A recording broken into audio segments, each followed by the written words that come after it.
Dicen que el tiempo es un río que fluye en una sola dirección, que el pasado está escrito en piedra y el futuro es un libro en blanco. Pero se equivocan. A veces el río se desborda. A veces el tiempo se pliega sobre sí mismo y deja caer objetos donde no pertenecen. Anomalías, errores en la realidad. Esta es la historia de cómo encontré uno de esos errores. No era un arma, no era un mapa del tesoro, ni lingotes de oro olvidados. Era algo mucho más peligroso. Era un simple casete de video VHS, un objeto de plástico negro cubierto de polvo. Pero lo que lo hacía aterrador no era cómo se veía, sino lo que estaba escrito en su etiqueta. Una fecha que, según las leyes de la física y la lógica, era imposible, porque el día que sostuve esa cinta en mis manos, esa fecha todavía no había ocurrido.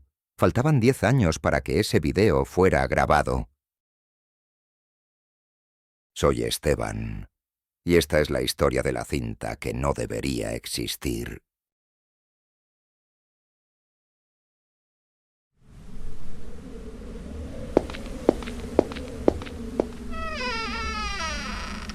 Todo comenzó de la manera más cliché posible, con una muerte y una herencia no deseada. Mi tío abuelo, Arthur, había fallecido hacía 2 semanas. Para mi familia, Arthur era un fantasma. Un hombre excéntrico, paranoico, que se había aislado del mundo 30 años atrás. Nadie lo visitaba. Nadie hablaba de él. Pero, por alguna razón que aún no comprendo, yo era su único heredero. Me dejó su casa. Una propiedad victoriana, enorme y decrépita, y perdida en medio de un bosque denso a 3 horas de la ciudad más cercana. Mi plan era simple: ir allí, contratar un servicio de limpieza, vaciar la casa de basura, venderla y olvidarme del asunto. Qué equivocado estaba. Llegué al atardecer. La lluvia golpeaba el parabrisas con violencia, como si el clima mismo intentara advertirme que diera media vuelta. Al entrar en la casa, el olor me golpeó. Ese olor a papel viejo, humedad estancada y tiempo detenido. Era como entrar en un mausoleo, pero había algo más. Una electricidad en el aire. Mientras recorría las habitaciones de la planta baja, noté detalles inquietantes. Los relojes. Había docenas de relojes de pared, de mesa, de bolsillo, y todos, absolutamente todos, estaban detenidos a la misma hora, las 3:33.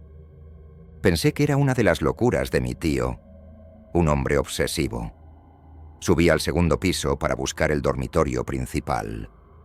El suelo de madera crujía bajo mis pies, rompiendo el silencio opresivo de la casa. Fue entonces cuando vi la puerta del ático. Estaba al final del pasillo, entreabierta, como una boca oscura invitándome a entrar. No tenía intención de subir. Estaba cansado, quería dormir. Pero entonces lo escuché. Un sonido. No eran ratas, no era el viento. Era el sonido estático de una televisión encendida. Ese ruido blanco, sibilante. Shh. Venía de arriba, del ático, en una casa que llevaba vacía 2 semanas y donde había cortado la electricidad principal al llegar. Eso era imposible. Mi corazón empezó a latir con fuerza contra mis costillas. Tomé mi linterna, tragué saliva y empecé a subir las escaleras hacia la oscuridad. No sabía que al final de esos escalones mi concepto de la realidad estaba a punto de romperse para siempre.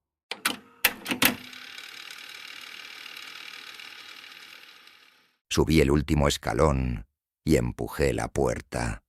El ático era inmenso.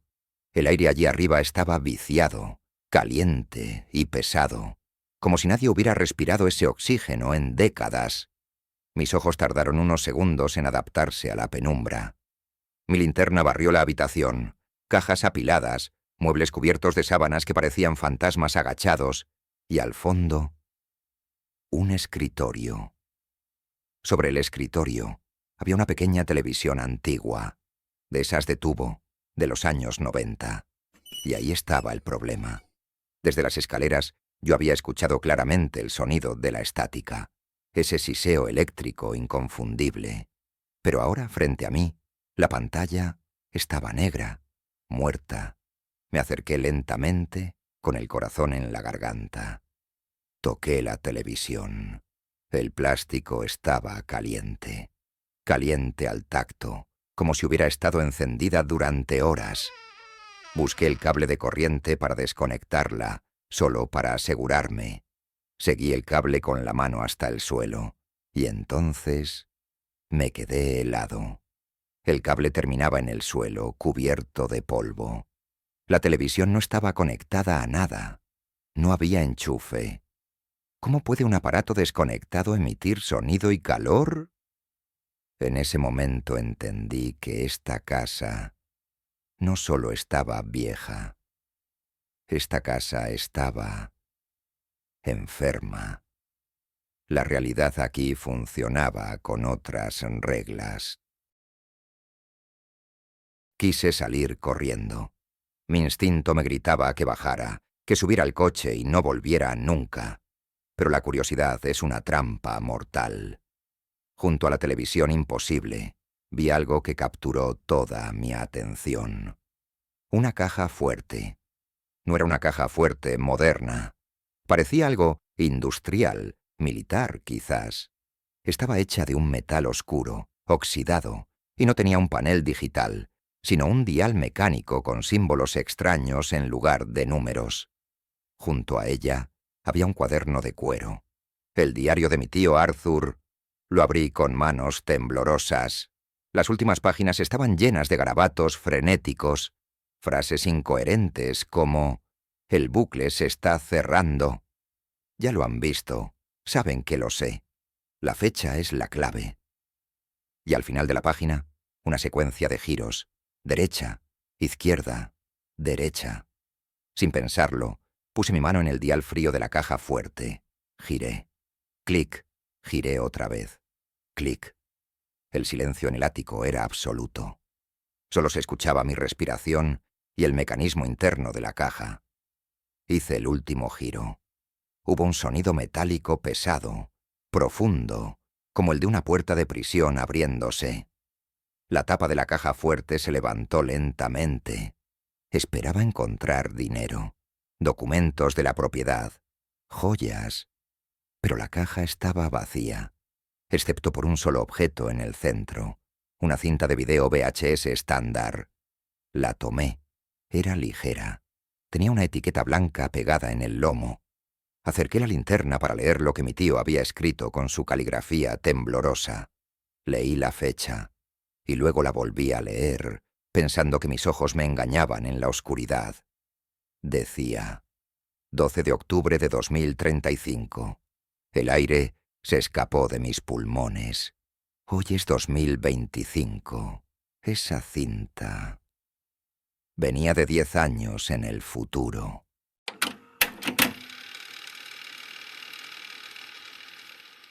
Tenía la cinta en la mano. Se sentía pesada, fría. Miré debajo de la pequeña televisión y allí estaba. Un viejo reproductor de video VHS cubierto por una capa de polvo gris. Mi mente racional intentaba encontrar una explicación lógica. «Es una broma», me decía. El tío Arthur era un viejo loco. Grabó esto hace años y le puso una fecha falsa para asustarme. Eso tenía sentido. Tenía que ser eso. Con esa idea en la cabeza, decidí seguir el juego. Limpié el polvo de la ranura del reproductor con mi manga. Empujé la cinta dentro. El sonido mecánico fue ensordecedor en el silencio del ático. Clac, clac. Whirr. Los engranajes internos giraron tragándose la cinta. La televisión, esa que no estaba enchufada a nada, de repente cobró vida. No hubo una explosión de luz. Fue un parpadeo lento. La pantalla se llenó de nieve. Estática blanca y negra. El sonido era horrible. Un chirrido agudo, distorsionado, como si el audio estuviera luchando por atravesar una barrera de tiempo. Esperé. 10 segundos. 20 segundos. Solo estática. Estaba a punto de presionar el botón de expulsar, convencido de que la cinta estaba vacía. Pero entonces, la imagen saltó. La estática se cortó de golpe y apareció una imagen. Era un estudio de noticias, o lo que quedaba de uno. La iluminación era tenue, de emergencia. Detrás del escritorio había un hombre, un presentador de noticias. Llevaba un traje que parecía moderno, pero estaba sucio, con el cuello de la camisa desabrochado. Sus ojos estaban muy abiertos, inyectados en sangre. No parpadeaba. Debajo de él, la barra de noticias se movía, pero el texto estaba corrupto, lleno de símbolos sin sentido, excepto por la fecha en la esquina superior derecha. Era nítida. Brillaba en un rojo digital. 12 de octubre de 2035. Transmisión de emergencia. El hombre empezó a hablar. Su voz sonaba metálica, lejana. Confirmamos la pérdida de señal con el hemisferio sur. No hay respuesta de Londres, no hay respuesta de Tokio. El silencio se está expandiendo. Se detuvo. Tragó saliva. Parecía estar leyendo un teleprompter que le daba noticias de su propia muerte. La anomalía atmosférica ha cubierto el 80% del cielo. Repito, no miren al cielo. Si ven la luz naranja, busquen refugio bajo tierra. No intenten contactar a sus familiares en las zonas de silencio. Ya no están ahí. Sentí un frío glacial recorriendo mi espalda. Esto no parecía una película. La producción, el miedo genuino en los ojos de ese hombre, era demasiado real. De repente la imagen del estudio parpadeó y cambió. Mostraron imágenes de exterior. Era una ciudad, quizás Nueva York, pero el cielo no era azul ni negro. Era de un color violeta enfermizo, pulsante. Y en el centro, flotando sobre los rascacielos, había formas geométricas negras, inmensas, estáticas. La gente en las calles no corría. Estaban parados, todos mirando hacia arriba, hipnotizados. El presentador volvió a la pantalla. Esta vez estaba llorando. «Nos queda poco tiempo», dijo. «Si alguien está viendo esto en el pasado, por favor, detengan el proyecto, no abran la puerta». La imagen se distorsionó violentamente. La estática volvió. Pero antes de cortarse, vi algo que hizo que se me detuviera el corazón.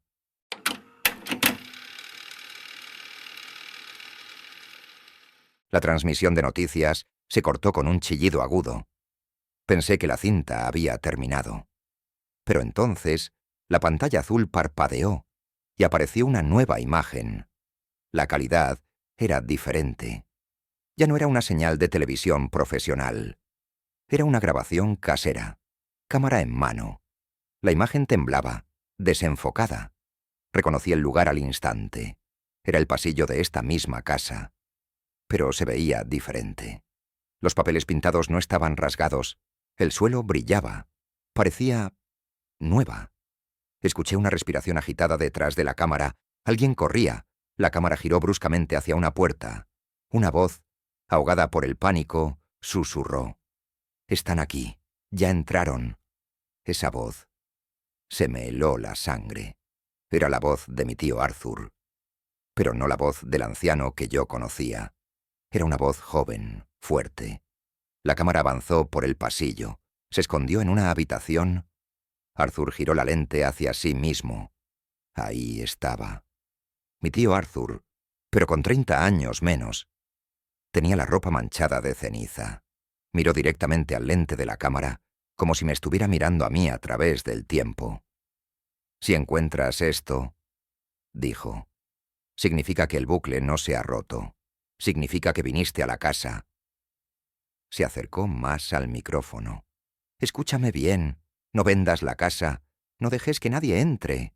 El proyecto espejo falló. Abrimos una puerta, pero no era hacia el futuro, era hacia el infierno. De repente, un golpe fuerte sonó en la grabación. ¡Bum! Alguien estaba golpeando la puerta de la habitación donde él se escondía. En la pantalla, Arthur se giró hacia la puerta, asustado. La cámara, que sostenía en su mano, hizo un barrido rápido por la habitación y pasó frente a un espejo de cuerpo entero. Fue solo un segundo, un maldito segundo, pero fue suficiente para destruir mi cordura. Pausé el video. Mis dedos temblaban tanto que casi dejó caer el control remoto. Retrocedí cuadro por cuadro. Ahí estaba. En el espejo se veía el reflejo de Arthur joven, sosteniendo la cámara. Pero detrás de él, en la oscuridad de la habitación, había alguien más. Una figura alta, encorvada, vestida con harapos. Tenía el rostro pálido, los ojos hundidos en cuencas negras y vacías. Me acerqué a la televisión, casi tocando el cristal con mi nariz. Ese rostro...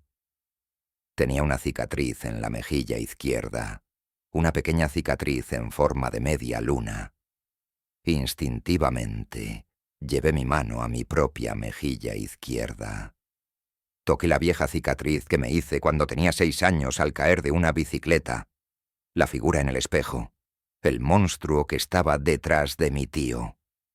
Era yo, pero un yo envejecido, roto, consumido por años de oscuridad. Arthur no estaba huyendo de monstruos o alienígenas, estaba huyendo de mí, de mi versión futura.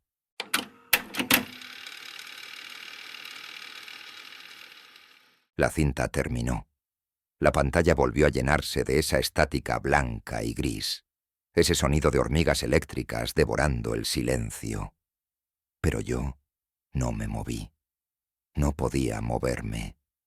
Mis ojos seguían fijos en el reflejo negro del cristal apagado. Mi mano seguía tocando la cicatriz en mi mejilla. En ese ático frío y húmedo, las piezas del rompecabezas encajaron con un sonido repugnante en mi cabeza. Entendí por qué mi tío Arthur se había vuelto loco. Entendí por qué se encerró aquí. No se escondía del mundo. Se escondía de mí. Si lo que vi en la cinta es real, si ese monstruo en el futuro soy yo, entonces mi destino ya está escrito. Significa que no importa lo que haga, no importa a dónde corra, sobreviviré al colapso del 2035. Pero el precio de esa supervivencia será perder mi humanidad. Me convertiré en esa cosa que atormentaba a su propia familia. Sentí una náusea profunda. Intenté sacar la cinta. Presioné el botón de expulsar con desesperación. Clac, clac, clac. El aparato no respondía. Hacía un ruido como si estuviera masticando el plástico. La cinta no iba a salir. Esa historia se había quedado dentro. Y ahora también estaba dentro de mí. Me levanté. Mis piernas apenas me sostenían. Tenía que salir de allí. Tenía que alejarme de esa casa, de esa cinta, de ese futuro. Bajé las escaleras del ático. Pero la casa se sentía diferente. Ya no estaba en silencio. ¿Recuerdan los relojes? Esos docenas de relojes que estaban detenidos a las 3:33 cuando llegué.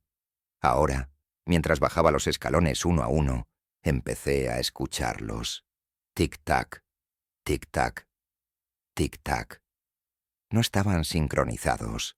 Era una cacofonía de tic-tacs caóticos, como 1000 corazones latiendo a destiempo.